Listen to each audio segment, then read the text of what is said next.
Një gruaje angleze 78 vjeçare I është dhënë urdhër nga Suedia që ta braktisi vendin brenda 4 javëve dhe ka hapur polemika të mëdha. Unë doja të diskutoj me ju pikërisht për këtë, sepse disa nuk janë të informuar, madje jo vetëm kjo zonja, por edhe disa të tjerë nuk janë të informuar se çfarë po ndodh kohët e fundit. Si gjithmonë kush është rastisht nëse nuk e keni bërë ende, lidhuni me këtë faqe që të shihemi sërish dhe faleminderit për mbështetjen.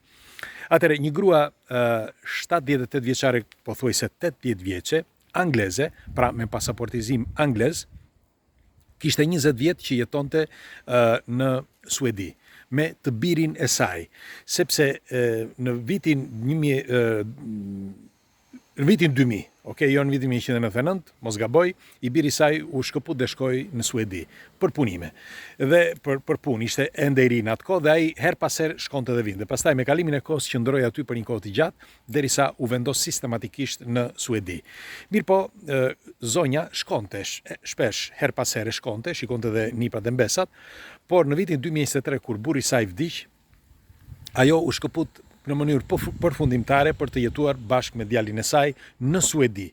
Bëni kujdes, zonja ka pasaport angleze dhe jeton në Suedi. Tani dua t'ju bëj ju pyetjen, sepse ndaj themi që bëjmë këto video dhe nxis këtë diskutimin kolektiv pikërisht për këtë arsye që të kuptojmë, sepse pa ligje sot ligji nuk pranon ignorancë dhe sot duhet jemi të gjithë informuar. Atëre pse I kanë dhënë urdhër kësaj gruaje që të braktisi vendin. Ka shumë arsye, nuk diskutohet. Por ajo nuk ka bërë asgjë sepse nuk ka bërë një aksident, as nuk ka marrë një job, as nuk ka sharë kënd, as gjë prej gjëje. Dhe është pensioniste për më tepër. Dhe është një njeri shembull në zonën ku atyre ri ajo në lagje, është njeriu më shembull I asaj zone. Pra, e vetmi arsye është që ajo nuk bëri kërkesën për dokument, pra për kartë soggiorno ose për leje qëndrimi brenda afatit të caktuar. E dëgjuat mirë, për një banalitet kaq të vogël që duket në aparencë kaq I vogël, është shndërruar në një efektin domino internacional, pra të ligjeve të reja që janë bërë. Kur u formua BRICS-i, pra që u shkëput përfundimisht Anglia nga Bashkimi Evropian, në atë kohë lindën edhe problemet të mëdha. Jo vetëm për anglezët, por edhe për Evropën. Për shembull, një evropian, nëse shkon tashmë në Angli, është I detyruar që të marrë pasaportizimin. Jo pasaportizimin se është e vështirë, por të marrë dokumentin që për leje qëndrimi në Angli. Sepse është një vend I tretë, është një vend që ka ligjet e tij dhe nuk ka asnjë lidhje me Bashkimin Evropian. Në fakt, në kohën kur Anglia donte që t'ishte vetëm vizionare, pra të kontrollonte situatën në momenti që u vendos për Bashkimin Evropian, ata që në vitin 2001, mos gaboj, deri në vitet 2020, ata kërkonin që të vrojtonin se si do të shkonin gjërat, por kur vurën re që kishte disa gjëra që nuk përputheshin me ato që dëshironin anglezët, ata u shkëputën. Pra bërën dorëheqjen nga Bashkimi Evropian. Kujdes, nuk ishin firmosur për të qenë pjesë e Bashkimit Evropian, por për të qenë vëzhgues. Dhe ata hoqën dorë nga vëzhgimi.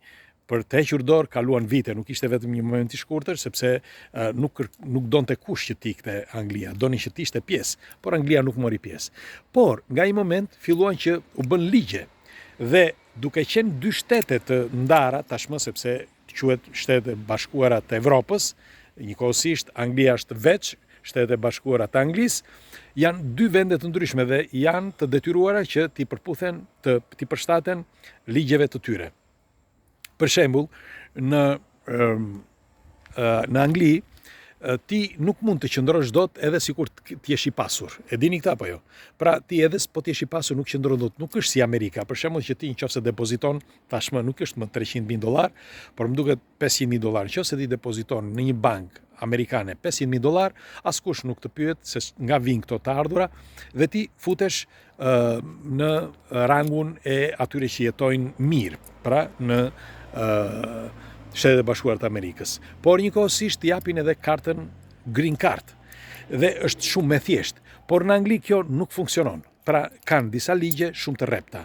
Por nga ana tjetër, Suedia është një nga vendet që i zbaton deri në minimum ligjet. Në fakt, ligjet evropiane në Suedi funksionojnë jashtëmase mirë. Dhe është kjo arsyeja që i kanë kërkuar zonjës që ajo ti përshtatet ligjit. Sepse tashmë është me një afat të caktuar. Mbani mend atëherë kur shkonim në për botë, për shembull edhe në Itali, që ti kërkoje permeson e soggiornos dhe duhet kishe një afat të caktuar. Kishe nga fillimi, me fjalë kur fillonte që ti bëje kërkesën, deri në një afat të caktuar. Pra kanë një afat të caktuar çdo kërkesë. Dhe kërkesa që bëri zonja e bëri pas një farë kohe që kishte skaduar, pra pranimi i dokumentave. Dhe është kjo arsye që i kanë dhënë urdhër tani që ajo të largohet. Ndonse është njeriu shembull, pra një qytetare shembull, por ka pasaport angleze. Pra nuk ka pasaport evropiane. Dhe këtë që nuk kupton zonja.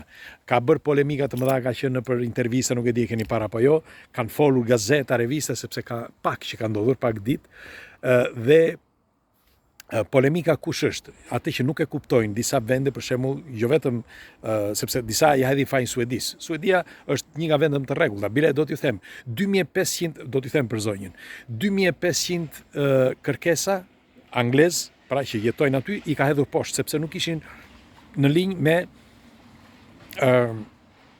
me atë çka, pra me ligjet evropiane.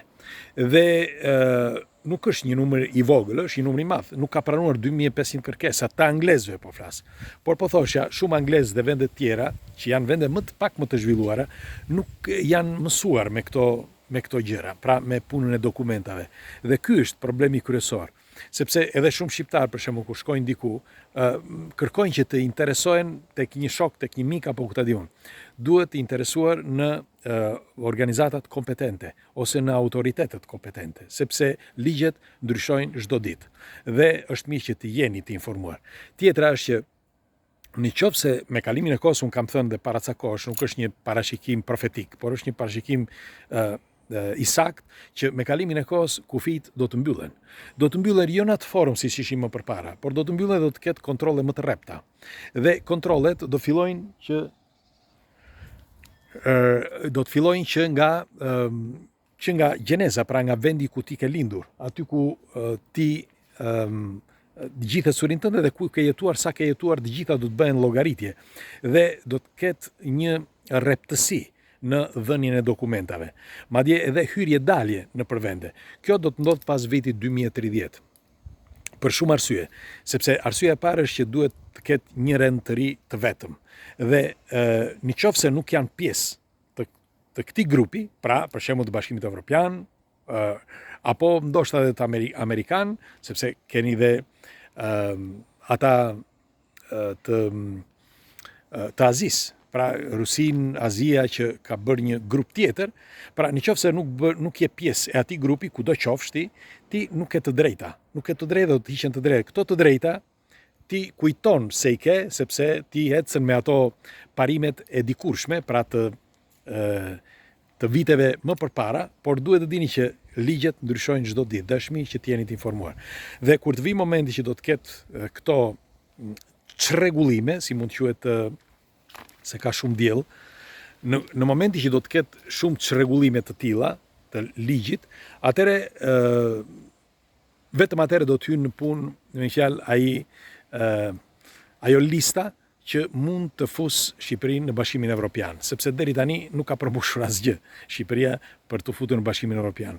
Ka vetëm 2 pika, me sa e kuptova, ku më duket se janë mbi 14 pika apo më shumë, dhe është e çuditshme se si ndryshojnë gjërat. Ligjet ndryshojnë çdo ditë dhe bota nuk është më si dikur. Bota, duan apo nuk duan, të gjitha shtetet do të bëhet një e vetme, me një polici të vetme, një monedhë virtuale të vetme, një digital portofol, një regji të vetme, çdo gjë do të jetë vetëm një.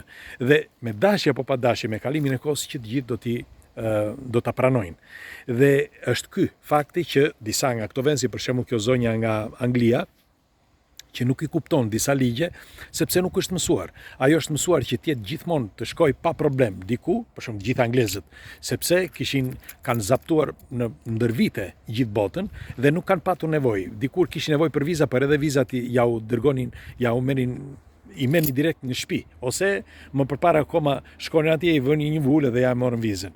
kurse shqiptarët për shembull se vendet e tjera, ose Kosovë, Maqedoni, Shqipëri, Malizi e tjerë, kanë vuajtur dhe ky është një nga problemet që thash që do të shfaqet kohët e fundit me kalimin e kohës pas vitit 2030. Dhe doja t'ju pyesja ju çfarë mendimi keni? Kush nga ju jeton në Suedi dhe çfarë mendimi keni për këtë rast të kësaj zonje? Nëse nuk keni lexuar, zonja, si ju thash, është 78 vjeçe nga Anglia dhe i kanë dhënë urdhër që ajo brenda 4 javëve duhet të lë Suedin. Pra, çfarë mendimi keni për këto ligje? A janë të rregullta, janë të mira apo jo? Dhe nëse njihni informacione të tjera, çfarë do shtoni dhe çfarë do ishini nga ky informacion që ju dhash sot? Kalofshi bukur.